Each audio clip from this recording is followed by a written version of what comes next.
कि मैंने एक बार फिर से मैं क्विक रिवाइज कर दूं, ये एनसीईआरटी का पहला पन्ना है जिसको आप लोग अवॉइड करते हैं, ठीक है, इसको नजरअंदाज कर देते हैं। यही आपका सबसे इंपॉर्टेंट फंडामेंटल है। ये बेसिकली आपका इंग्लिश और हिंदी दोनों में है, दिया हुआ है। तो इसमें बेसिकली आमुख यानी उसका जो पूरा कोर है वो बताता है। मैं हल्का से इसको पढ़ देता हूं। इस पर मेरी लास्ट डिस्कशन बहुत अच्छी और बहुत बड़ी हुई थी। आप लोग उसको जो है वो जस्टिफाई करने की, उसको समझने की कोशिश करिएगा। ये कहता है कि राष्ट्रीय पाठ्य चर्चा की रूपरेखा, जो हमारा न्यू एजुकेशन जो हमारा फ्रेमवर्क है 2005, जो हमारा गवर्नमेंट का आदेश है जिसपे आधार पर जो है यूपीएससी आपका एग्जाम लेगी, वो कहती है कि बच्चों के स्कूली जीवन को बाहर के जीवन के साथ जोड़ा जाना चाहिए। बहुत ही महत्वपूर्ण इसने एक बात कही है कि स्कूली जीवन को बाहर के जीवन के साथ जोड़ा जाना चाहिए। यानी कि मैंने आपको बताया था कि ये आपसे अप्लाइड नॉलेज की मांग कर रहा है। अब आप रट के सोच रहे हैं कि अगर कोई फैक्ट रट लें या कोई डायमेंशंस रट लें और वहां जाकर वो एग्जाम देंगे तो वो पॉसिबल नहीं है।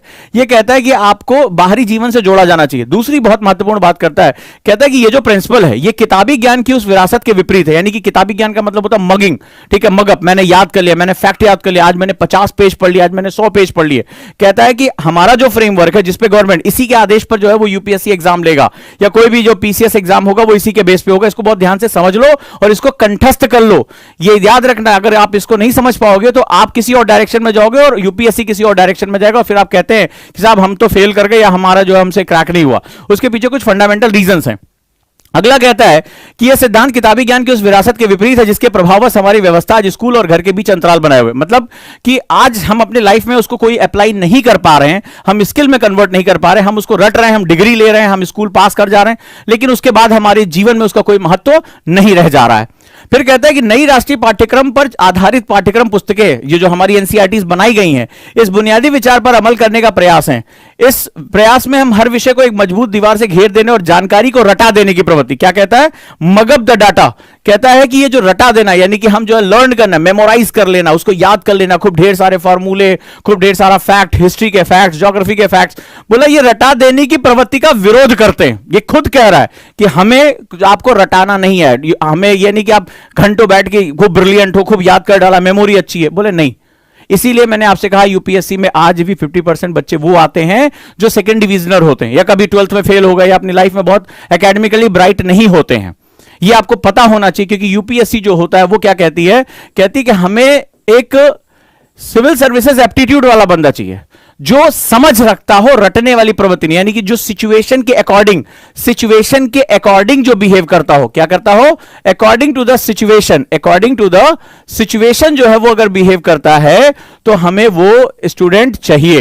यानी जिसके पास प्रेजेंस ऑफ माइंड हो, जो अपनी पढ़ी गई चीजों को अप्लाई कर सकता हो लाइफ में, जो हमारे प्रश्न है उनको उसी हिसाब से जवाब दे सकता हो, तो हमें वो स्टूडेंट चाहिए। इसीलिए जब यूपीएससी अपने प्रश्न को रखता है तो उसमें काफी हद तक वो अप्लाइड नॉलेज की मांग करता है। ये फैक्ट, ये जो है, ये चीजें हम आपने इसको बहुत लोगों ने नजरअंदाज कर दिया होगा। ये एनसीईआरटी का पहला पेज है, हर किताब में दिया हुआ है, ठीक है। आप एनसीईआरटी पढ़ डालते, इसको नहीं पढ़ पाते क्योंकि ये क्या पता है, ये बताता है पर्पस ऑफ बुक, यानी इस किताब का उद्देश्य क्या है, इस राष्ट्रीय पाठ्यक्रम की रूपरेखा क्या है जिसको सरकार कह रही है। फिर यूपीएससी जो पेपर बनाएगा उसी कॉमन डोमेन से पेपर बनाएगा और वो आपसे इसी ट्रेड्स की मांग करेगा, इसी आपके बिहेव की मांग करेगा कि आप रट्टाफाई ना करो, आप मगअप ना करो, आप चीजों को समझो और अप्लाई करो। हमसे यही बहुत बड़ी गलती हो जाती है। हमें लगता है कि हमने पूरी एनसीईआरटी पढ़ ली है, उसके सारे फैक्ट्स याद कर लिए हैं, हमें एग्जाम में अब क्रैक करने से कोई रोक नहीं पाएगा। यह चीज हमें समझना पड़ेगा। यूपीएससी कहता है कि go for the between the lines, यानी बिटवीन द लाइंस। अभी आपको क्वेश्चन के साथ दिखाऊंगा यह चीज क्या है। तो ये जो चीज है वो हमारी फ्रेमवर्क है और यूपीएससी इसी जो पर, क्योंकि भाई गवर्नमेंट का आदेश है, ये हमारा फ्रेमवर्क है, तो इसी चीज को वो आगे कैरी करने का प्रयास लगातार करता है। यहां तक ओके है? यस बताइए।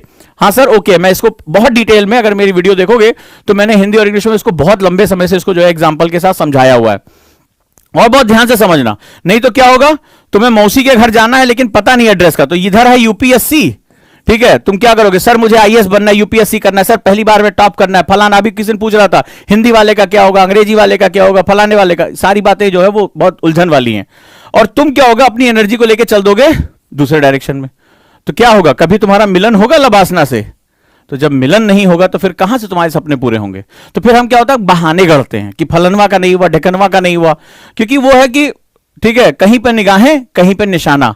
तो चाहिए इसको कुछ और, जो संस्था एग्जाम ले रही है वो रिक्वायरमेंट आपसे कुछ और कह रही है और बता रही है। इस वाले पेज को तो आप पढ़ते ही नहीं, आप सीधे पहुंचते हो, अरे आज तो चैप्टर 1 खत्म करके सोना है, ऐसे यस करते हो। अब पता चला जो है वो जो मेन चीज है कि हमें इस बुक को यूज कैसे करना है, ये हमसे क्या कहने की कोशिश कर रहे हैं। एग्जाम जो है वो संवैधानिक संस्था है, वो हमसे किस रूप में एग्जाम लेगी, वो इसी फ्रेमवर्क के एग्जाम लेगी, ये समझना हमारे लिए बहुत बहुत ज्यादा जरूरी है। ये बात याद रखिएगा, नहीं तो यूपीएससी लबासना का सपना तो देखोगे लेकिन रास्ते कुछ और होंगे, तो फिर क्या होगा, डिस्टेंस आपका बढ़ जाएगा। आइए हम लोग आगे चलते हैं और इस चीज को और ध्यान से समझने की कोशिश करते हैं। आगे हमारे पास क्या क्या चीजें, अब मैं आपको जो बताने जा रहा हूं कि जो हमारी कॉमन डोमेन की बुक, मैंने बताया था what is common domain book, मैंने आपको इसके बारे में लास्ट वीडियो में बताया था कि कॉमन डोमेन जो है वो जो है आपका कंटेक्स्ट होता है वो क्या होता है, उस वीडियो में आप देखेंगे। तो जैसे मैंने बताया था कि NCERT is NIOS, these are the two very important segments, ये दोनों बहुत इंपॉर्टेंट सेगमेंट्स होते हैं। फॉर एग्जाम्पल हम एनसीईआरटी के बारे में बात करते हैं, एनसीईआरटी सर्वसुलभ है, पूरे देश में एक कॉमन फ्रेमवर्क, मैंने लास्ट टाइम आपको एक पूरा कंटेक्स्ट पढ़कर बताया था कि विद्वानों की समिति होती है, उस समिति का एक पर्पस होता है जो गवर्नमेंट के फ्रेमवर्क के अनुसार एक किताब, एक पाठ्यक्रम तैयार करता है और उसकी हर चर्चा, हर जो है चैप्टर्स पे चर्चा होती है, सरकार क्या चाह रही है, कैसे चाह रही है, वो उस बुक्स के थ्रू वो आगे प्रोपगेट होता है। इसलिए आपने देखा कई बार एनसीईआरटी के चैप्टर्स को लेकर देश में विवाद हो जाता है। आपके स्कूल की किताब पे नहीं होगा लेकिन एनसीईआरटी में कोई चैप्टर है, औरंगजेब पढ़ाया जाना चाहिए, नहीं पढ़ाया जाना चाहिए, राणा प्रताप पढ़ाया जाना चाहिए, नहीं पढ़ाया जाना चाहिए, इस पर जो पूरी नेशनल डिबेट होती है।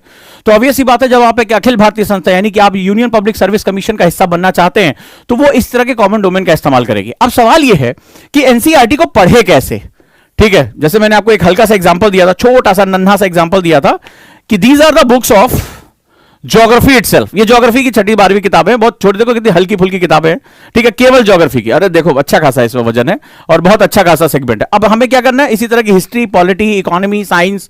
अब सवाल है कि इतनी किताबें 56 के आसपास बुक्स बन रही हैं, 2000 से ज्यादा पेजेस बन रहे हैं। अब सवाल है कि हमें पढ़ना कैसे, दिमाग में ये बात आती तो जरूर होगी। आपसे ये तो कहा होगा आपके चाचा, फूफा, ताऊ, किसी ने मिला होगा सीनियर, एनसीईआरटी पढ़ना जरूरी है, तो ज्ञान आपको मिल गया होगा। मैंने आपको बताया कि क्यों पढ़ना जरूरी है, ये भली बात। अब सवाल यह है कि इसको पढ़ना कैसे पढ़ना है, ठीक है। क्या सारे पन्ने मुझे पढ़ डालने हैं, मुझे ए टू जेड करो एक से पढ़ डालो सारा। अब सवाल है कि ये कितना इंपॉर्टेंस रखती है, सबसे बड़ा जरूरी ये है। दूसरा, ये भारी भरकम कह तो तुम दो कि इसको पढ़े डालो, अभी इसको मैं जब सारा कंपाइल करूंगा इतना जो है तैयार होगा, बाबू इसको हम पढ़े कैसे। तो मैंने कल लास्ट टाइम जो है आपको नई वाली एनसीईआरटी पढ़ने के लिए प्रेरित किया था, ये आपको एक जवाब दे दिया। आज मैं आपसे बात करूंगा कि एनसीईआरटी की इंपॉर्टेंस कहां है और वो क्वेश्चन बीटीएल एनसीईआरटी को जो यूपीएससी, देखो एक होगा स्कूल का बच्चा पढ़ेगा, ठीक है, तो आप स्कूल के बच्चे तो हो नहीं कि आज 6ठी क्लास का आपको एग्जाम देना तो 6th क्लास की एनसीईआरटी पढ़ डाली, पेपर की कटिंग वटिंग करके मास्टर जी से ग्रेड ले लिए, ये तो आपको करना नहीं है। आप कौन हो, आप इस एनसीईआरटी बुक को किसके लिए पढ़ने जा रहे हो, यूपीएससी के लिए पढ़ने जा रहे हो या पीसीएस के लिए पढ़ने जा रहे हो, दोनों लोगों के लिए बहुत इंपॉर्टेंट है आज की डेट में। तो आप स्टेट एग्जाम या यूपीएससी के लिए पढ़ने जा रहे हो। अब आपके पढ़ने का तरीका इसके पढ़ने के तरीके से अलग होगा, इसीलिए जब आप इसको जो है वो लाइन बाय लाइन इस तरह से पढ़ते हो या बिना उसके अर्क को समझे पढ़ते हो तो आप सिर्फ अपना टाइम वेस्ट कर रहे होते हो, अपना एफर्ट, अपनी एनर्जी वेस्ट कर रहे हो। तो मैंने ये तक देखा बच्चे साल 1.5 साल जो है एनसीईआरटी पढ़ते रहते हैं और आउटपुट उनका नहीं निकलता है। हमें जो तैयारी करनी है उसमें हमें जो पढ़ना है वो पढ़ना है BTL, between the lines, right. Between the lines बड़ी इंपॉर्टेंट चीज होती है, यानी ये तुमसे कह रहा है नेक्टर्स निकालने हम पढ़ेंगे, यानी इसका अप्लाइड पार्ट, क्योंकि पहले से कह रहा है कि आपको रटना नहीं है, ये सारा आपको बैठ के रटना नहीं है, कह रहा है कि इसमें एप्लीकेबल पार्ट यानी बिटवीन द लाइन पार्ट्स आपको समझना है। और इस बात को बड़े इंपॉर्टेंट तरीके से समझना, बहुत ही महत्वपूर्ण बात मैं आप लोगों से कहने जा रहा हूं, बहुत महत्वपूर्ण बात कहने जा रहा हूं और इसकी गहराई को समझने की कोशिश करना, ये गलती नहीं होनी चाहिए। मैं आपको प्रूफ देने जा रहा हूं, ठीक है, रेडी हो। अब मैं आपको कुछ प्रूफ दिखाता हूं कि बीटीएल जो है वो एग्जाम के लिए, यूपीएससी एग्जाम के लिए इतना इंपॉर्टेंट कैसे है, और मैं आपको प्रूफ के साथ प्रूफ कर एक एक पेज नंबर फोटो दिखाऊंगा तुम्हें, रेडी। चलिए अब मैं आपको दिखाता हूं कि बीटीएल को अगर हम बेस करें, आपके सामने ही मैं उसको निकालूंगा और यहां पर अगर हम उसको समराइज करें प्रॉपरली, LWMI में लेकर आए, लेस वर्ड मोर इंफॉर्मेशन, तो एनसीईआरटी हमारे लिए कितनी हेल्पफुल हो जाती है, इसका अब आप जो है वो इंपॉर्टेंस देखने जा रहे हैं। चलिए अब मैं आपके सामने कुछ इंपॉर्टेंट चीजें प्रस्तुत करने जा रहा हूं, चलिए देखते हैं। ये रहा आपका प्रीवियस ईयर पेपर से मैंने कुछ सैंपल लिए हैं, ठीक है, क्लियर है, विजिबल है। इंग्लिश में मैं बोल देता हूं, हिंदी में ये टाइप है अभी, तो इसको देख लेते हैं। तो एनसीईआरटी से क्वेश्चन कहां है, मैं आपको प्रूफ के साथ उसको मैं बताता जाऊंगा, ध्यान से उसको समझना और समझना। क्वेश्चन है भारत में भूमि उपयोग वर्गीकरण का सन्निकट निरूपण निम्नलिखित में से कौन सा है। अब आप एक स्टूडेंट हो, आपके पास 56 से ज्यादा एनसीईआरटीज हैं और ये क्वेश्चन आया हुआ है आपके यूपीएससी प्री में, ठीक है। भारत में भूमि उपयोग यानी कि लैंड जो आपका यूजेज है, वो कह रहा है कि जैसे हमारी एग्रीकल्चर में जो लैंड यूजेज हो रहा है, या आज हमारा जो भारत के पास 2.4% भूमि है, तो 2.4% हमारे पास लैंड का ज्योग्राफिकल एरिया है। तो वो कह रहा है कि आज हमारे पास ये किस तरह से जो है हम आज इसका इस्तेमाल कर रहे हैं, ठीक है। तो ये हमारा प्रीवियस ईयर, तो उस समय के डाटा के हिसाब से इन्होंने एनसीईआरटी पे क्वेश्चन पूछ लिया। ये कह रहा है कि जो हमारा नेट सोन एरिया है यानी कि बुआई क्षेत्र 25% है, वन 30% यानी फॉरेस्ट 30%, और अदर जो एरियाज है जहां पर हम और एक्टिविटी कर रहे हैं वो हमारे पास 42% है। या बी ऑप्शन कह रहा है कि नेट बुआई क्षेत्र 58%, वन 17% या अन्य क्षेत्र 25%। चूंकि वन रिपोर्ट जो होती है बड़ी इंपॉर्टेंट होती है और राष्ट्रीय चर्चा का हर 2 साल पे राष्ट्रीय चर्चा का विषय बन जाती है, ठीक है। तो ये यहां पर अगला कह रहा है कि जो नेट सोन एरिया है यानी कि जहां पर बुआई हो रही है 43%, वन यानी फॉरेस्ट 29% और वन क्षेत्र 28%, ठीक है। और जो नेट सोन एरिया 47, 123, अन्य क्षेत्र 30% के आसपास बढ़ रहा है। तो नेट सोन एरिया जहां पर, ये नहीं कि एग्रीकल्चर फील्ड की बात हो रही है, यहां पर बात हो रही है कि नेट सोन एरिया जहां पर उस साल उस फसल में बुआई हुई हो, जो या बारंबारता यहां पे प्रायोरिटी आपको दिखाई पड़ रही है। तो आपको ये समझ में आई, क्वेश्चन हमारा पूछा गया है। अब सवाल है कि इसका सोर्स क्या हो सकता है, चलिए हम लोग देख लेते हैं। तो इसका जो सोर्स है, चलिए उसके बारे में हम बात करते हैं। ये देखिए इसका जो सोर्स है, फिगर नंबर 1.4, ठीक है। ये देखिए यहां पे आपको मैं दिखा रहा हूं, एनसीईआरटी का है, मैंने यहां पे आपको सोर्स बताया, ठीक है। This is the source, 10th class की एनसीईआरटी चैप्टर नंबर 1, राइट है। इसका नाम है संसाधन एवं विकास और चित्र नंबर 1। अब यहां पे टेक्स्ट से क्वेश्चन नहीं पूछा है, यहां पर उन्होंने एक फिगर का एक उन्होंने इवैल्यूएशन किया था और फिगर पे क्वेश्चन पूछा है डायरेक्टली, ठीक है। दैट इज ये तुम्हारा 10th क्लास की एनसीईआरटी ज्योग्राफी एनसीईआरटी का क्वेश्चन है। अब देख लेते हैं क्वेश्चन क्या है।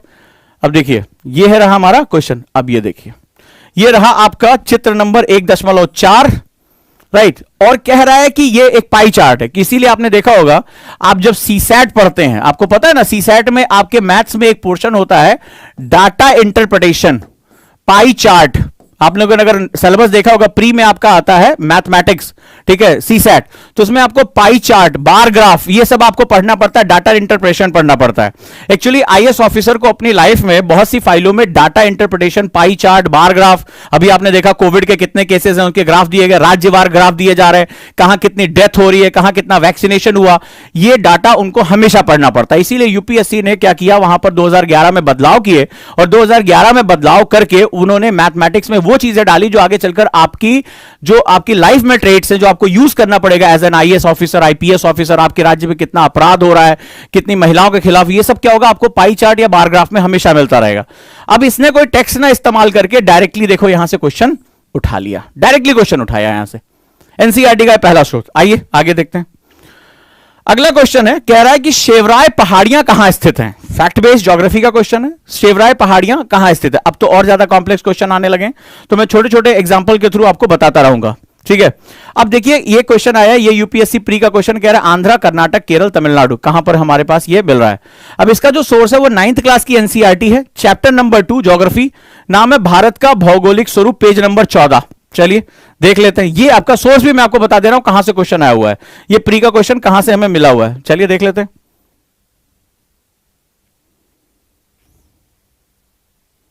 ये देखिए ये है एनसीईआरटी सोर्स, मैंने लिया आपके सामने, मैंने इसको प्रस्तुत कर दिया है, ठीक है।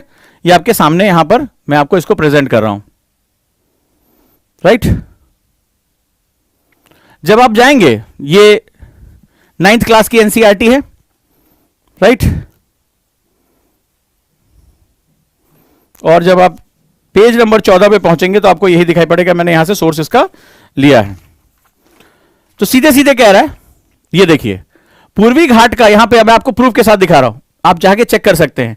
कहता है कि पूर्वी घाट का जो सबसे ऊंचा शिखर महेंद्रगिरी है, पूर्वी घाट के दक्षिण पश्चिम में, कहां पर, साउथ वेस्ट में शेवरॉय तथा जावेडी की पहाड़ियां। ये अलग अलग बार भी क्वेश्चन, ये फिर एक बार आया था, अगली बार जावेडी को लेकर आया था। तो शेवरॉय जावेडी की पहाड़ियां स्थित है। जो ऊटी है यानी उडगम मंगलम, जिसे ऊटी के नाम से जाना जाता है, तथा कोडाई कनाल जैसे प्रसिद्ध पहाड़ी नगरों की स्थिति मानचित्र पर ज्ञात कीजिए। अब ये देखिए ये क्या कर रहा है, एनसीईआरटी आपसे कहता है कि स्टार्ट मैप वर्क। ये मैप वर्क के क्वेश्चन है, वो खुद तुमसे कह रहा है रटो नहीं, मैप वर्क करो, इसको जो है वो देखो। और ये सारे क्वेश्चन यहां से आए, वो मैंने आपको यहां प्रूफ दिखा दिया। This is the page number and this is the question, right. तो इसके बाद क्या, यूपीएससी धीरे धीरे आगे गया और यूपीएससी ने अपने क्वेश्चंस को और टफ करना शुरू कर दिया, बहुत टफ करना शुरू कर दिया। अब जरा ध्यान से देखते जाओ मेरे साथ, ठीक है, इसको जो है वो आप देखते जाओ कि कैसे ये चीजें जो है वो बदलाव के साथ गुजर रही हैं। डन है, आप इसको पढ़ सकते हैं, मैंने सोर्स दे दिया है, मैं पीडीएफ भी आपको कहेंगे तो मैं आपको भेज दूंगा, कोई दिक्कत नहीं है, व्हाट्सएप ग्रुप में।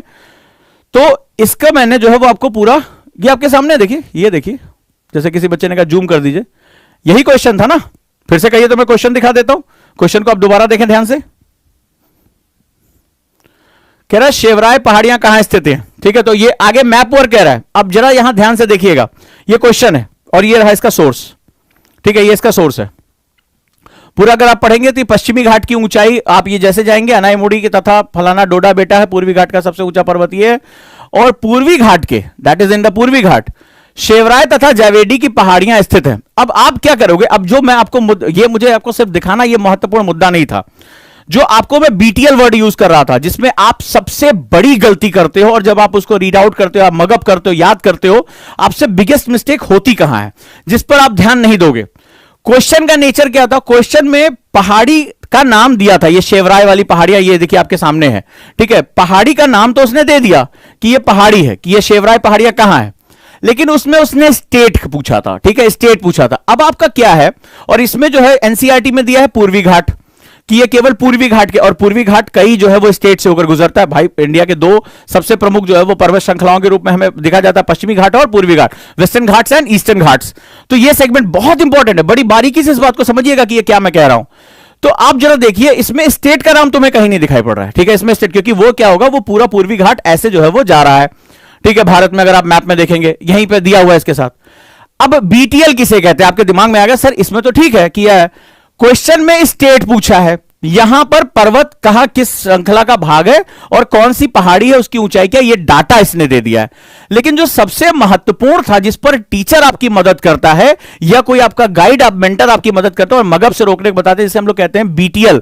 बीटीएल क्या होता है, अब आप क्या करोगे, अगर आप बिगिनर हो और आपने कहा नहीं मैं तो अपनी मेहनत से एनसीईआरटी पूरी रट डालूंगा, आपने क्या किया, इसका आप ऐसे नोट्स बनाओगे, जाओगे कॉपी में लिखोगे ये वाला पर्वत है फलाने ठिकाने, ये ऐसे ऐसे आप नोट्स बना डालोगे, ठीक है, मैं कहता हूं अच्छे नोट्स आपने बना डाले।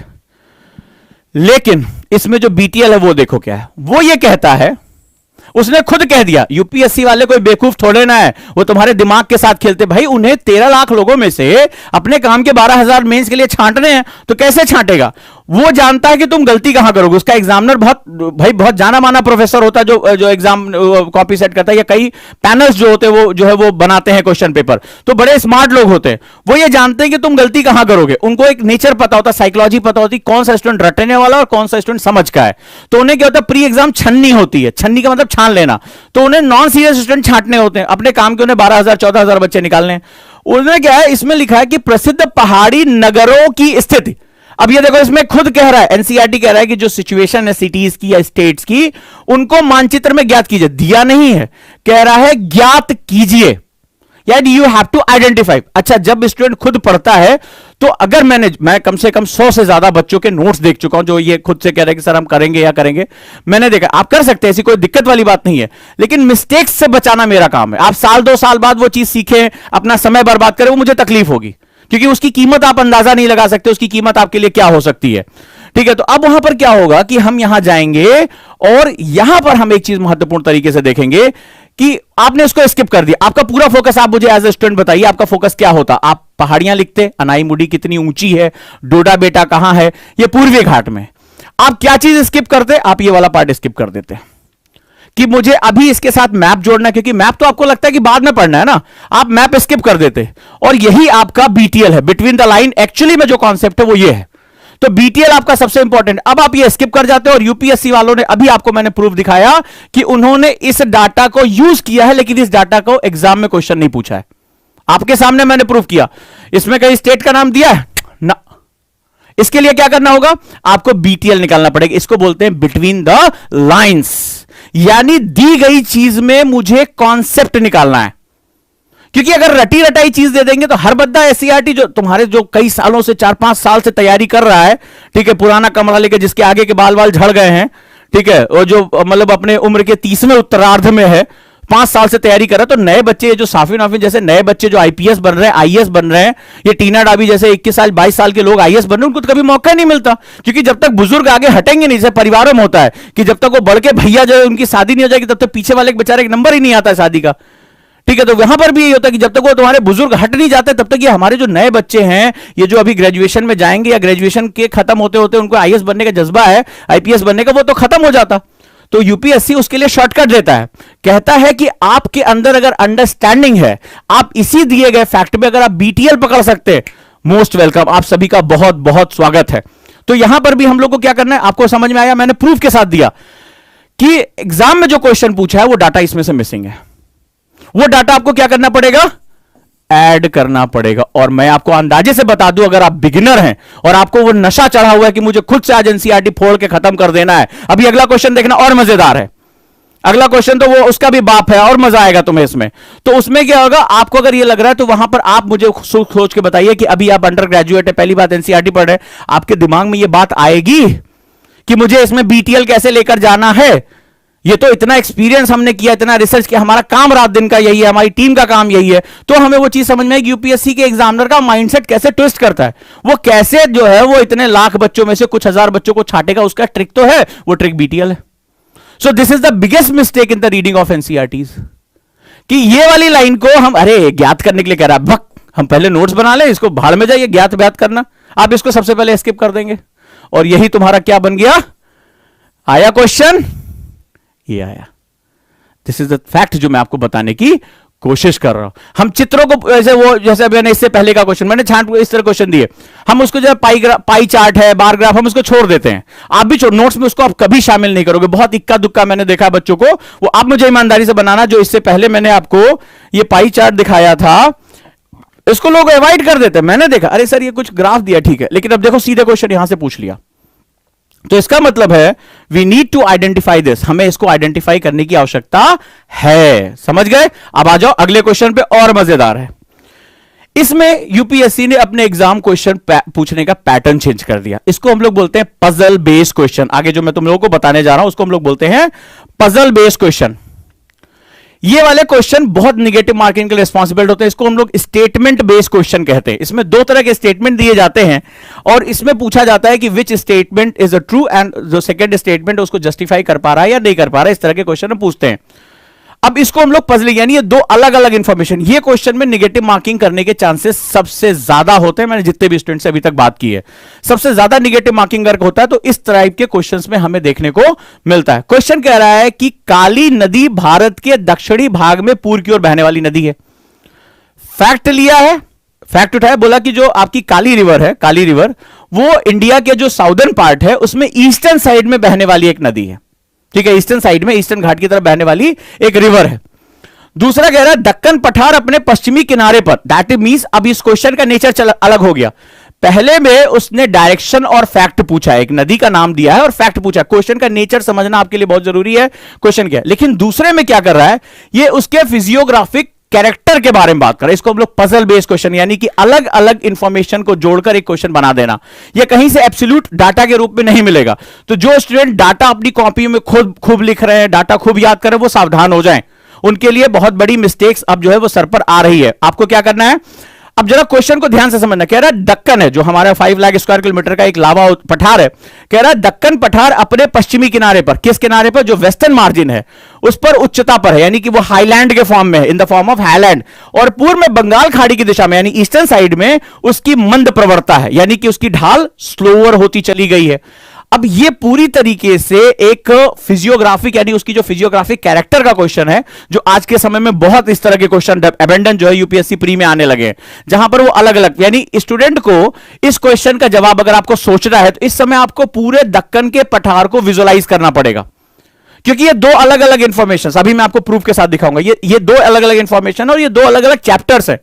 These are the two different chapters, उनको मिलाकर एक क्वेश्चन बनाया गया है, इसीलिए ये एनालिसिस बहुत इंपॉर्टेंट होता है, इसको पजल बेस्ड क्वेश्चन बोलते हैं। इस बात को समझ लेना। अब ये कह रहा है कि दक्कन का पठार अपने पश्चिमी किनारे पर ऊंचा, आप एग्जामिनेशन हॉल में बैठे हो, पश्चिमी किनारे पर ऊंचा है या पूर्वी ढाल इसकी, नहीं नहीं नहीं नहीं, पश्चिमी नहीं, पूर्वी शायद ऊपर है, नहीं नहीं नहीं नहीं, ये मुझे लग रहा है कि दक्षिणी पार्ट ऊपर, क्योंकि इधर से आया। अब एग्जामिनेशन में जो वेस्टर्न है, साउदर्न है, ईस्टर्न सब मिक्स कर जाता है, क्योंकि आपने जब पढ़ाई की थी तो आपने बीटीएल पे ध्यान कहां दिया था? आपने तो केवल फैक्ट, अभी आपको प्रूफ करके दिखाऊंगा, पेज नंबर मैं आपको खोल के दिखाऊंगा, आपने केवल फैक्ट पे फोकस किया था, इमेजिनेशन पे। अब वहां पर क्या होता है, ढाल चला जाता है पश्चिम में, वेस्टर्न में, ऊंचाई चली जाती है दक्षिण में, और आपसे जो होता है वो जाता है आंसर गलत। अब वहां पर क्या होता है, अब आपको ये नहीं पता चल रहा है यार ये बी सही है कि नहीं है, क्योंकि आपको ये ध्यान नहीं आ रहा है कि ऊंचाई तो पढ़ी थी कि भाई ये हाईलैंड है, लेकिन हाईलैंड किस साइड में है ये मुझे याद नहीं आ रहा है। ये मुझे याद, क्योंकि आपने उसको बीटीएल करके नहीं पढ़ा था, आपने तो केवल एक फैक्ट पे पूरा फोकस दिया था, आपने मैप पे फोकस नहीं किया था, आपने उसके जो है वो चित्र जो दिए थे आपने सोचा था फालतू दिया हुआ है, उसकी स्टडी मुझे करने की जरूरत नहीं, तो आपने कभी उस पर ध्यान ही नहीं दिया। और एग्जामिनेशन में जो है वो मैंने आपको बताया था, ये एग्जामिनेशन एलिमिनेशन का एग्जाम है, इसको तो आपको छांट के खत्म करना है, आपका मामला खत्म करना है, आपको अपनी सीट बचानी है। तो उसके लिए आपको कंपटीशन का नेचर समझना पड़ेगा कि वो आपको रिजेक्ट करना चाहता है, आपको सेलेक्ट होना है कि भैया मुझे ले चलो मेंस में। तो इसका मतलब है कि वो पकी पकाई इंफॉर्मेशन तो नहीं पकड़ेगा, नहीं तो जो बुजुर्ग हैं कई सालों से तैयारी कर रहे हैं वो उनको फायदा हो जाएगा, ठीक है, जो कई अटेम्प्ट में लगे पड़े थे अपना। और जो नया बच्चा है जो आना चाहता है, क्रिएटिव है, वो जो अप्लाइड वो बेचारा रह जाएगा, तो अन्याय हो जाएगा ना।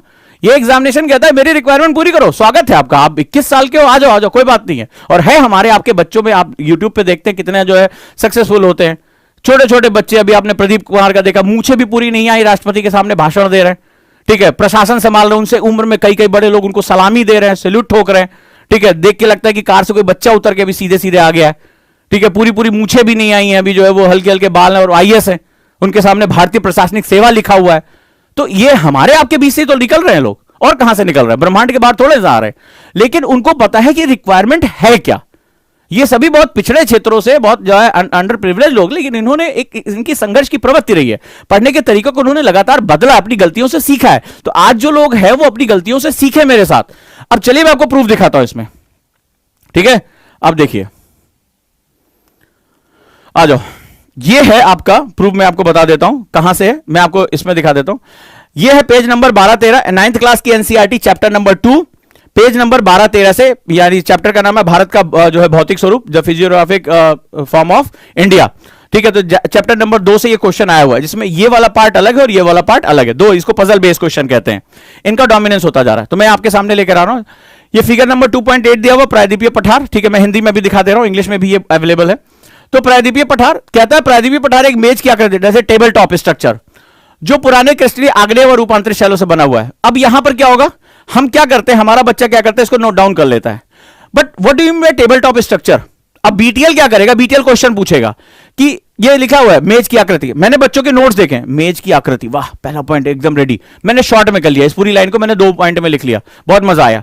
But what is the difference, जो है वो टेबल टॉप स्ट्रक्चर कहते किसको है, and how this table top structure is different from the mountain structure, वो कैसे अलग होता है, दोनों के बीच में एक परिभाषा का अंतर होता है, ठीक है। तो वो क्या होता है, पुराने क्रिस्टलीय चट्टान आग्नेय चट्टान और रूपांतरित शैलों से बना है। क्रिस्टलीय चट्टान किसे कहते हैं, what is the structure of the crystallization, crystallization किस तरह की प्रक्रिया होती है। एग्जाम में ये थोड़ा ना पूछेगा कि किससे बना है, वो प्रोसेस ऑफ क्रिस्टलाइजेशन पूछ लेगा, ठीक है। प्रोसेस ऑफ क्रिस्टलाइजेशन क्या है, मेटामॉर्फिज्म क्या है, किस तरह का मेटामॉर्फिज्म इसमें आप देखने को पाते हैं।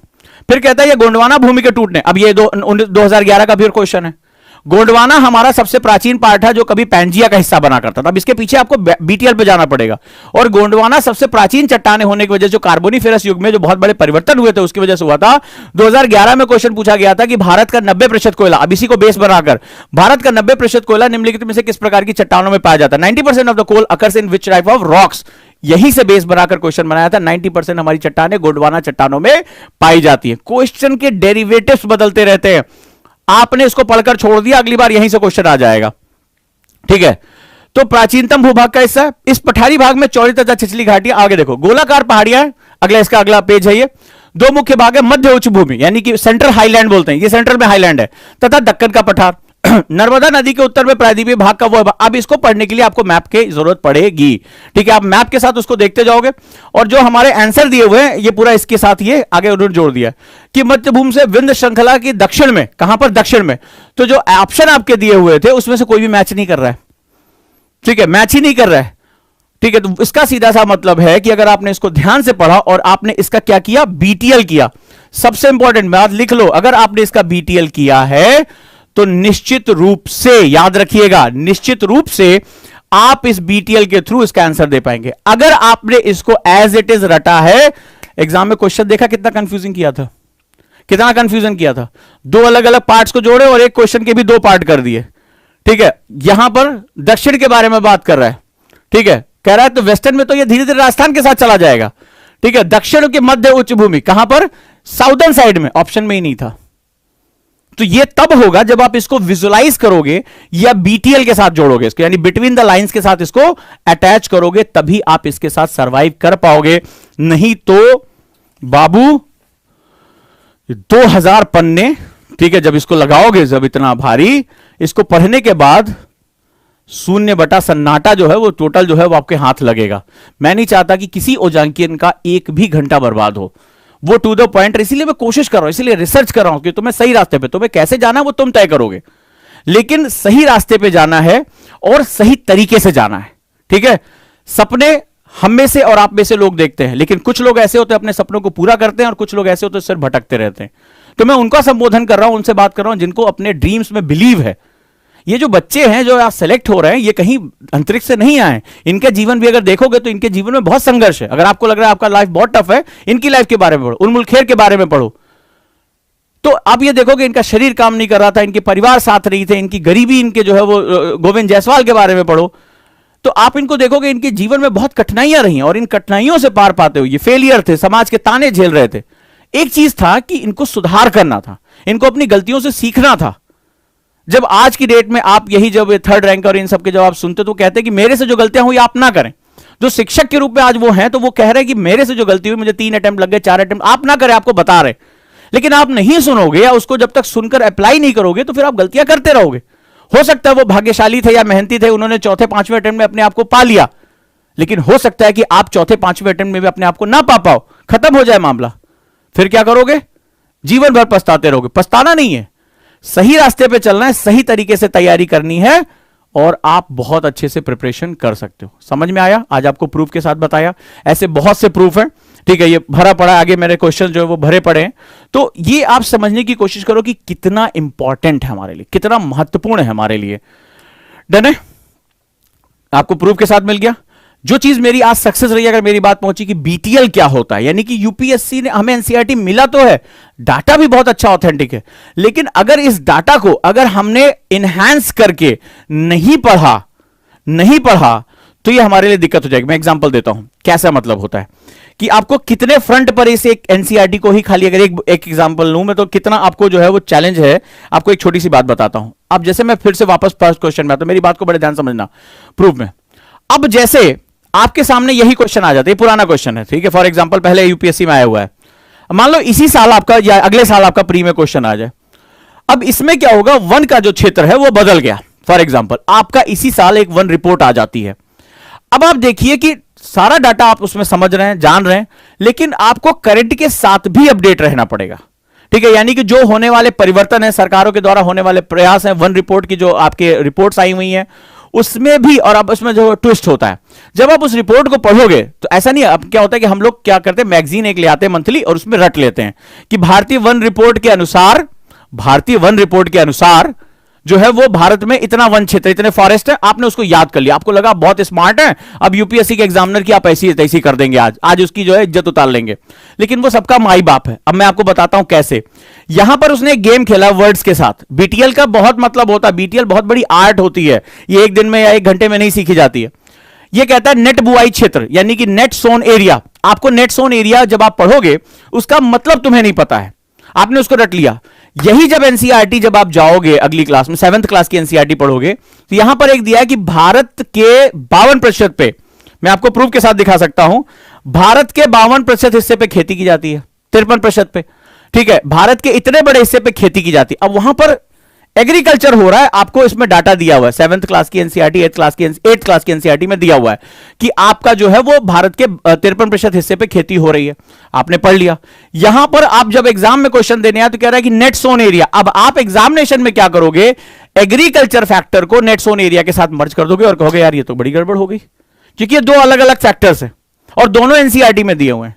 सो आपको कंटेम्प्रोरी डाटा और सबसे बड़ी बात इस्तेमाल किए जाने वाले जो शब्द है, यानी कि जो आपको यूज किए जा रहे हैं, उनको बहुत ही बारीकी से समझना पड़ेगा। और कई बार जब हम इतने प्रीमेच्योर होते हैं या हमें उतनी डेप्थ नहीं पता होती है या हम अपना अटेम्प्ट दे रहे होते हैं, तो हमें उतनी गहराई नहीं पता होती कि यार what is the difference between the जो है वो agriculture land in respect to the geographical area, भौगोलिक क्षेत्र में कितना हमारा कृषि क्षेत्र है, और net sown area of that agriculture field, इन दोनों रेशियो में हमारे क्या डिफरेंस होता है।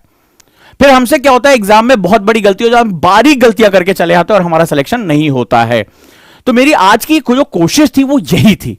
मेरी आज की कोशिश थी कि मैं किसी भी तरीके से जो देखो, it's not about only English. मैं अभी थोड़ी देर पहले मैं भी हो सकता है आपने मैंने इंग्लिश में डिक्टेट किया था इसको, because I teach in both languages. मैं इंग्लिश में नोट्स रखता हूं और मेरा पढ़ाने का जो स्टाइल है वो LWMI है। ठीक है, मैं आपको पहले बता चुका, मैं जो NCERT पढ़ाता हूं वो LWMI पे पढ़ाता हूं, less word more information. And मेरे साथ क्या है कि मैं दोनों लैंग्वेजेस में बहुत कंफर्टेबल हूं। तो ये मैंने सिर्फ एक सैंपल दिया है, बिकॉज ऑफ टाइम कम है।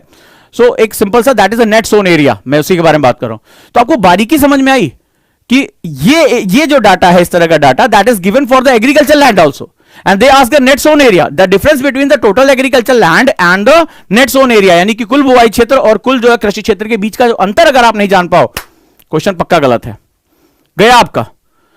फिर इसको करंट से जोड़ना है, क्योंकि जो आपका वन क्षेत्र है उसमें बदलाव लगातार सरकार कर। अब इसमें भी तुम सोचोगे सर मैंने तो फॉरेस्ट रिपोर्ट पढ़ ली है, लेकिन यूपीएससी का एग्जाम है ना, वो माई बाप है सबका। वो क्या करेगा, जब हमें पता है, जब तुम जो वन रिपोर्ट पढ़ते हो उसमें दो क्राइटेरिया आता है, एक वन क्षेत्र और एक गैर वन क्षेत्र। ठीक है, यानी कि फॉरेस्ट एंड नॉन फॉरेस्ट, मतलब वो पेड़ होते जैसे सड़कों किनारे पेड़ लगे हैं, तो कई बार इनको हम लोग जो है नॉन फॉरेस्ट एरिया में दिखते हैं और इनका जो है वो परसेंटेज देता है। जब हम कोई मैगजीन पढ़ते हैं, मतलब हम डायरेक्टली सोर्स से नहीं पढ़ रहे हैं, मैगजीन पढ़ते हैं, तो उसमें क्या होता है कि वो मैगजीन ऐसे तैयार की जाती है, तो हमें लगता है यस इंडिया में इस बार 22%, क्योंकि भाई नेशनल मीडिया में भी आ रहा 22% जंगल जो सरकार जो कर रही है उसके बारे में बता रही है। बट उसने धीरे से बारीकी में जो है नॉन फॉरेस्ट एरिया का परसेंटेज पूछ लिया और आप 22% लिख के चले आए। ठीक है, आप तुरंत गए और थोड़ा बड़ा 22% या 23% जो भी आया है आपने लिख दिया, और उसने थोड़ा सा ट्विस्ट कर दिया, या उसने पूछा कि forest area aspect of the non forest land, यानी कि वन क्षेत्र गैर वन क्षेत्र को निकालकर। बड़े देखो कितना बढ़िया दिमाग, पूछा फॉरेस्ट एरिया, तो जब हमने 23% उसको बनाया तो हमने सारे पेड़ों को गिन लिया। बट उसमें एक छोटा सा क्राइटेरिया आता है कि जो हमारे छोटे छोटे छितराए, उसमें भाई जंगल का मतलब होता है जहां वन्य जीव रह सकते हैं। अब वो सड़क किनारे पेड़ है, वहां थोड़े ना हाथी भालू एक दूसरे के साथ जो डांस करते घूमेंगे, नहीं होता है। तो वो कहेगा कि वन क्षेत्र उसमें से इतना निकाल कर, और आप क्या है, आपने तो तुरंत आपके दिमाग में ये तो बड़ा इजी क्वेश्चन है, 23% पर टिक मारो, खत्म, खेल खत्म, पैसा हजम, निकल गया मामला। तो आपको यह भी करना पड़ेगा, याद रखिएगा। डन है? तो आज मैंने आपको सारी सावधानियां बताई हैं कि आपको किस तरह से यहां पर जो है बिहेव करना है, क्या काम करना है और कैसे इसको जो है लेकर जाना है। चलिए, एक चीज मैं आपको बार बार इंफॉर्म कर रहा हूं, फिर से कर रहा हूं कि आज ओजांग आईएएस एकेडमी देश की पहली इकलौती एकेडमी बन गई जिसके पास अपनी खुद की ऑडियो बुक है और पूरी एनसीईआरटी सीरीज अवेलेबल है। आप इसको निःशुल्क जो है वो गूगल प्ले स्टोर से आप डाउनलोड कर सकते हैं, वहां जाकर आप इसको सुन सकते हैं। कई बच्चों ने ऐसे ऐसे फीडबैक दिए, अभी एक बच्ची का मैसेज आया, उड़ीसा में थी, बिजली नहीं आ रही थी तूफान की वजह से, लेकिन ऑडियो ऐप जो उसने सुन के उसने लेक्चर रिवाइज करी, तो उसमें मेरे द्वारा दिए गए इसमें लेक्चर्स हैं। ये पहली ऑडियो ऐप जो किसी इंस्टीट्यूट की है, तो आप लोगों का प्यार समर्थन मिलता रहेगा, तो इस तरह के इनिशिएटिव मैं लगातार लेता रहूंगा। आप सभी के प्यार की वजह से संभव हो पाया। जो आपकी प्रॉब्लम थी, जो चुनौतियां थी, उसका मैंने सॉल्यूशन यहां निकाला। नोट्स में जो है वो एनसीईआरटी के जो अपने बैच में दूंगा वो LWMI भेज दूंगा। ये है LWMI, मेरे एक स्टूडेंट का जो है नोट्स है। तो देखिए किस तरह से जो है हम लोग मिनिमम वर्ड्स में जो है वो काम करते हैं और किस तरह से पूरा एग्रीकल्चर का टॉपिक उसका एक पेज में, इस तरह के LWMI नोट्स आप बनाएंगे, कलरफुल नोट्स बनाएंगे। बच्चे बहुत ही, मैं आपने देखा मैं इंस्टाग्राम पे भी शेयर करता रहता हूं।